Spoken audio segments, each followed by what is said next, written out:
Hi Gemini, how are you? It's me, LB. Welcome to the Untitled Tarot.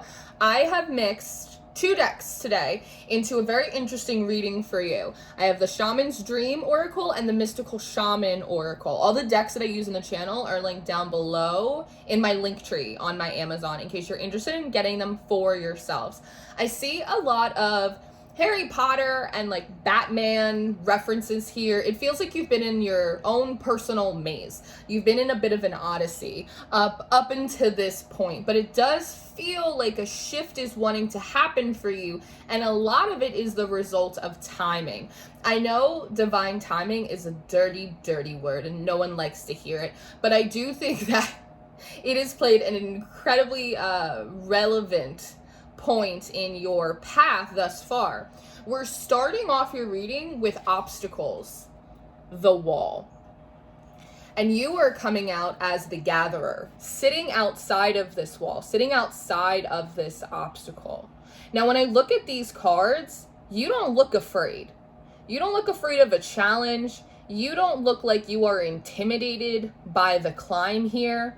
You've just been waiting for the right time.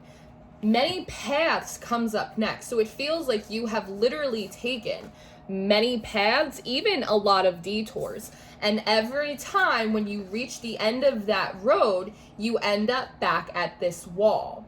And as I said before, the light feels really significant here because it feels like as you've been going through your own personal maze and you end up back at this wall, the timing hasn't been right, and so the light hasn't come on. So this wall has been in pitch darkness, which again is not something that you're fearful of, but because the light is now on, you're actually able to see the different steps that you could potentially take in order to climb it. The climb is not intimidating to you. You feel really brave. It's this big kind of warrior energy. It's almost like I've already been through so much, like what else is there for me to be afraid of? But you also have enough wisdom by traveling through so many paths of wilderness to know that if you're able to see where you're putting your foot, it is much more likely that you are able to maintain your balance and move on to the next step. This Gatherer card reminds me of one of the scenes in The Prisoner of Azkaban, Harry Potter. And Harry and Hermione are hiding behind all of these gourds outside of Hagrid's hut. And they end up killing Buckbeak, which is horrible. And I hope I didn't spoil like a 15-year-old movie for you. But Dumbledore gives them a time turner, so they're able to go back in time to that same place, right? And correct something that should not have been, which is also why I'm saying, like, you throughout time have traveled many paths only to reach this wall. And so it's not just about being in the right place, it's about being in the right place at the right time. I even wonder if some of you have had those moments where you're kind of screaming into the void and asking, when is it going to be my time? I've come so far, I've traveled so much, I've learned and gathered so many different things. These are like tools, and maybe this is a silver lining, but these are tools and resources and grit and tenacity and a survival instinct and strategy that maybe if you didn't have to kind of go through all of these paths, you would not have acquired. But there is this feeling of like, I'm ready here. Like, I'm ready. When is it going to be my time? I know I'm in the right place. I know I'm doing the right thing. I know I have the right tools. When is it going to be my time? And you just kept getting, wait, be patient. It's coming. It's coming soon. Very frustrating messages. I understand. But there is truth and wisdom in it because, again, this light has to come on. This opening has to appear so that way you can actually see what steps you are meant to be taking. Because, again, if you can see the steps that you are taking, it is much more likely that you will be able to maintain your balance and move on to the next one. And we have Balancing Act coming up next. And so it feels like you are in the right place, and finally you are there at the right time, and you're starting to get a sense of where to put your foot, of, you know, the first pillar to put your toe on so you can start making it. This card always looks a little bit like a ballerina, right? So there is something about moving sort of softly and gracefully, almost like a cat burglar. I don't know why that's kind of funny to me, but it's like a cat burglar or some kind of feline that is very precise in their movements, because you have the arrow coming up next. And so what was that? Did you see that? And so when I look at this arrow, it feels like your foot is the arrow, Gemini. An arrow is something that is very precise. You have to have a very good idea of where you want it to go. You have to create, it's like chemistry. It's like you have to create just the right amount of tension on the bow and line it up exactly where you want the bullseye to be before you release it. And this feels like your steps. A lot of what's coming through here is that every step you take, it's the law of physics, right? Has an equal and opposite reaction. Yes?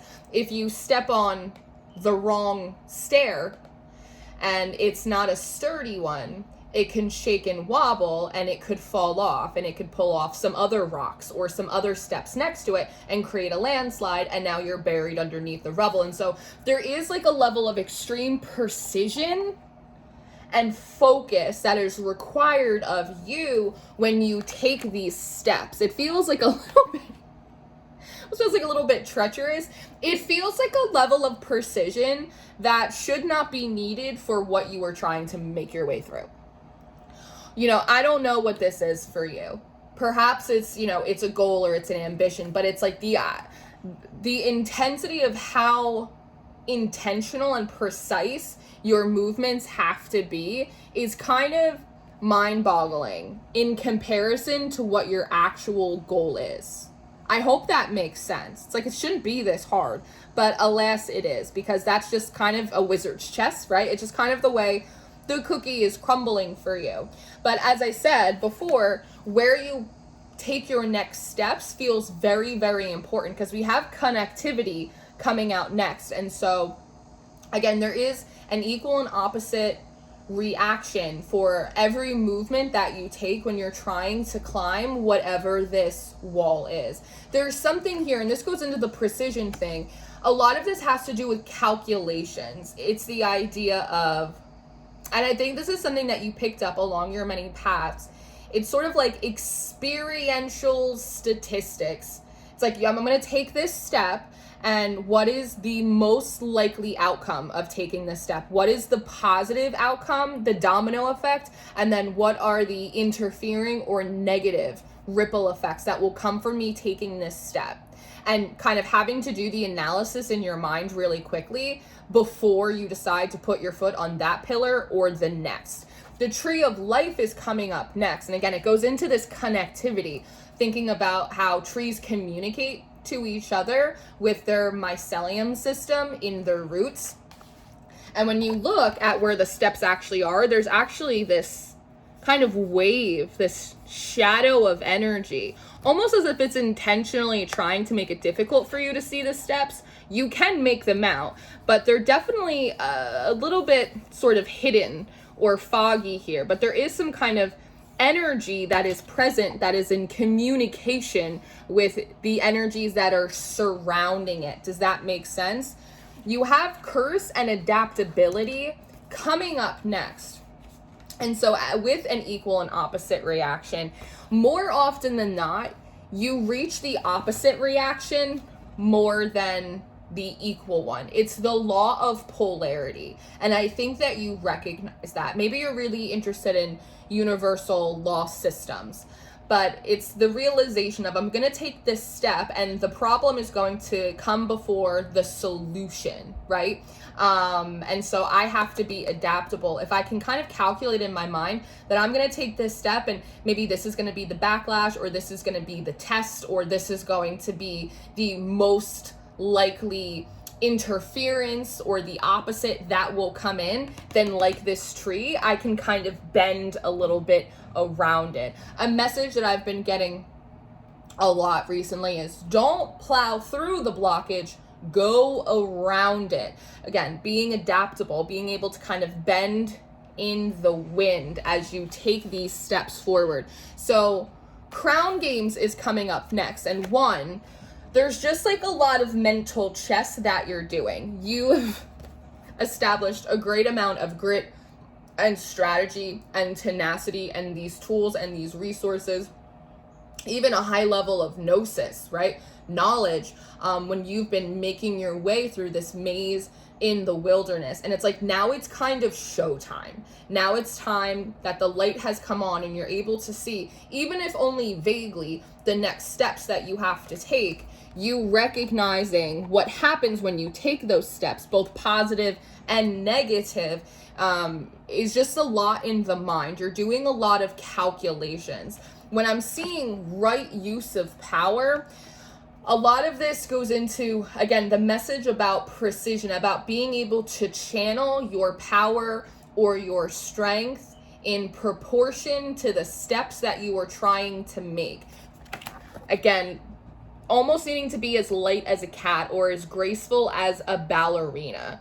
If you jump or if you step too hard or too forcefully, right, that step could crumble or become unsteady. So there is this level of having to be, again, mentally very clear, but physically sort of very fluid. And that's a hard balance to have. But if there's anyone that could do it, it is you, Gemini. And what I notice is that there's a lot happening in this crown and in this gatherer card. There's a lot happening in your mind as well. Again, it feels very mechanical with these calculations that you're making. So there's also this balance of retaining all of the wisdom and the skills and the tools and everything that you learned while you've been making your way through the 8 gates of hell, while also being sort of clear-headed, removing the noise from your mind just enough that you can hear your instinct over the sound of your analysis. So that's why I said it's like what you're doing right now, just in your being, is like really highbrow stuff. It's really difficult. And again, if there's anyone to do it, it is you, because it's happening on an intellectual level, on a physical level, on an emotional, on a spiritual level. It's a lot. It's a lot. And you've already kind of been drugged through the mud, thrown to and fro, returning again and again to this wall and to this obstacle, just waiting for the right time. So if you're a little tired and pissed off, I don't blame you. But again, with this gatherer card, you feel ready. You feel hungrier than ever to finally get through this thing. And now that the light is on and you can make out a few of the steps, it's like nothing's gonna stop you. The unmarked trail and revelation come up next. One, part of the message here is that you don't have to stress about the steps that you're taking too much. I know that you're doing a lot of this analysis, and I think some of it is pretty badass. And I think some of it actually is necessary. But the message here is don't overthink it, because when you see the maze down here? If you flip this card over, it's the same exact pattern. So there is a sense of no matter what step you take, or no matter what you do, or no matter what your inner analysis gives you, you're still going to end up at the same point, right? It's just going to reflect back to you. So don't worry about it too much. There's also something about a slight correction here as well, because Spirit of the River comes next. Movement towards adventure. And when I pulled this card, this feels like this full moment, doesn't it? It's like this jumping forward. And this is when I got reminded of that scene from Batman in The Dark Knight Rises, when Batman is thrown into the hole, deep down into the ground, this prison where Bane had been for so long. And the only way, and they had a big hole up at the top that you can climb out of, but everyone that had tried it had failed and died. And what Batman had realized is that he couldn't go up there with his tools. He couldn't go up there with his rope or any of his analysis or trying to, calculate the distance from one step to the other. He realized at the end, and again, I hope I'm not spoiling movies that have been out for 15 years for you, but at the end, he realizes that the only way to make that jump is how a child would, through faith, through just pure emotion. Does that make sense? And so in the process of that, it feels like you are making these very conscious and intentional steps as you're starting to physically and mentally climb this wall. But it's like right before you put your foot down, you get this message that goes, Gemini, stop climbing and jump. And you're going, what? They said, jump. Don't move through your mind. Move through your heart space. Move through faith. You just have to leap. And I think the intention here is that if you're able to stop climbing and instead you leap, I think the goal here is to get you sort of in the center of where the light is coming out, and it will kind of beam you up. I know it's a little like beam me up, Scotty, but it's like if you just hit the right momentum, right? Movement towards adventure, but I keep seeing the word momentum. If you're able to hit the right momentum, you will end up in the center of the stream of light, and it will naturally pull you up. And you can use faith as opposed to analysis as the mechanism to get there. So one, I think this is a little difficult because you are being incredibly strategic and analytical, very instinctual, which I think is what you had to do up until this point, right? But there is something here about being able to course correct or change your approach mid-step.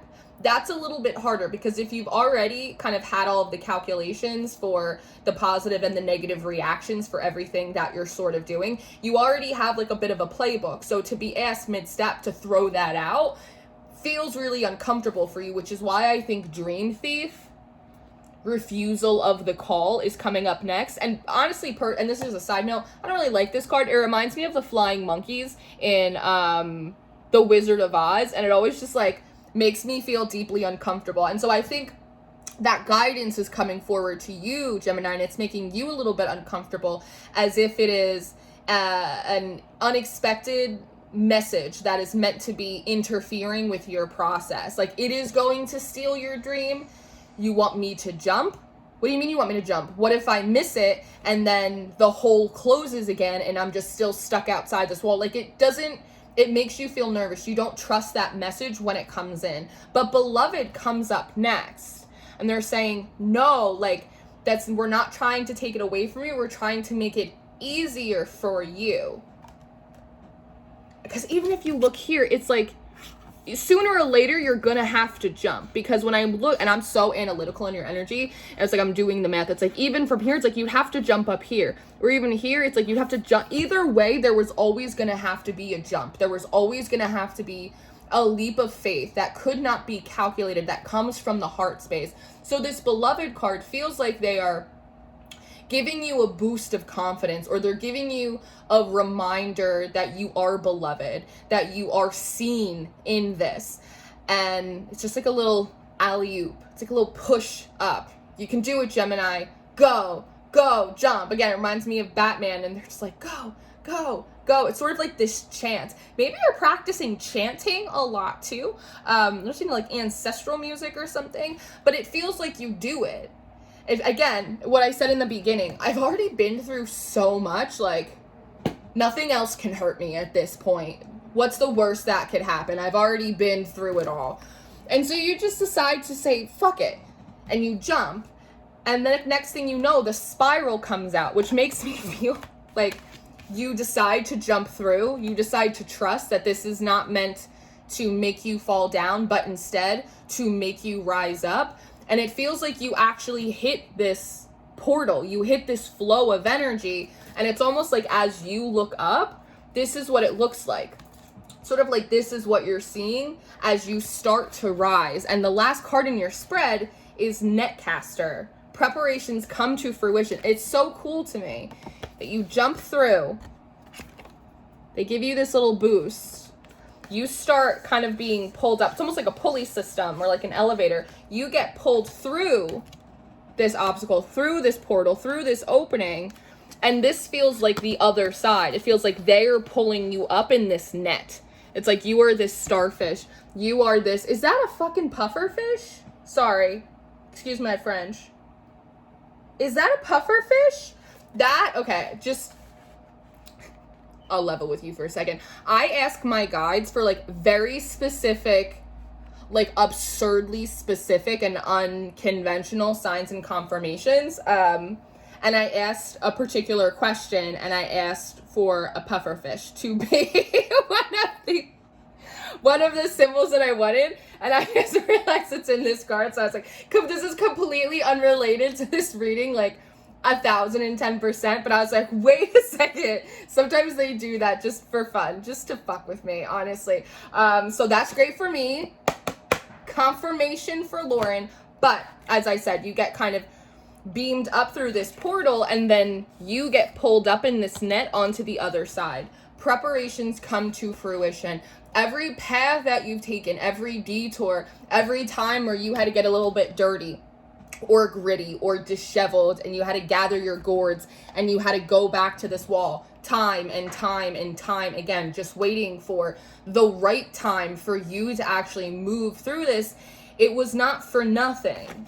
Preparations, they have come to fruition. You are moving through this energy. You are coming out of the maze. And I also love something about this net, about how it's a safety net for you, Gemini, that when all trials and all trails and all tribulation, when all analysis comes and succeeds, or it comes and it fails, or it comes and it goes, that it is your faith in whatever you have faith in, your faith in yourself, your faith in your gods, your faith in, you know, the process, your faith in whatever it is. It is your faith. It is your love.